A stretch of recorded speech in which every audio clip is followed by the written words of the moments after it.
So న్యాచురల్గా vitamin D దొరుకుతుందా అనే టాపిక్ గురించి వీడియోలో మనం మాట్లాడుకుందాం.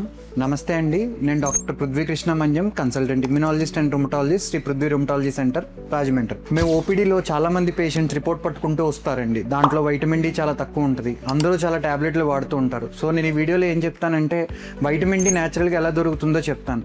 ఫస్ట్ ఎక్కువ సోర్స్ ఉన్నది సన్లైట్. మార్నింగ్ 10 to 15 minutes మీరు సన్లైట్లో నడిస్తే సన్ రేస్లో ఉన్న యూవీ వల్ల మన బాడీలో వైటమిన్ డి తయారవుతుంది. మీరు ఫుడ్ పరంగా చూసుకుంటే ఫస్ట్ ఇంపార్టెంట్ది ఫిష్లో హై కంటెంట్ ఉన్న వైటమిన్ డి ఉంటుంది.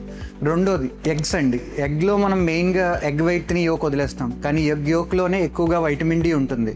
థర్డ్ది వెజిటేరియన్స్కి ఇప్పుడు దాకా ఏం చెప్పలేదు అనుకుంటున్నారు, మష్రూమ్స్ అండి. మష్రూమ్లో కూడా high quantity of vitamin D ఉంటుంది. అండ్ మీరు ఎప్పుడన్నా మిల్క్ ప్యాకెట్స్ కొనుక్కున్నా, ఎగ్స్ కొనుక్కున్నా ఫోర్టిఫైడ్ విత్ వైటమిన్ డి ఉంటే బెటర్ ఆప్షన్ అది. కానీ ఒక ఫ్యాక్ట్ ఏంటంటే న్యాచురల్గా దొరికే ఏ వైటమిన్ డి వల్ల అయినా సరే డెఫిషియన్సీని పూర్తిగా కవర్ చేయదు. దాంతోపాటు ట్యాబ్లెట్స్ వాడుకోవడం చాలా important. And healthy diet follow అవ్వండి, బాడీకి సపోర్ట్ ఇవ్వండి. Thank you.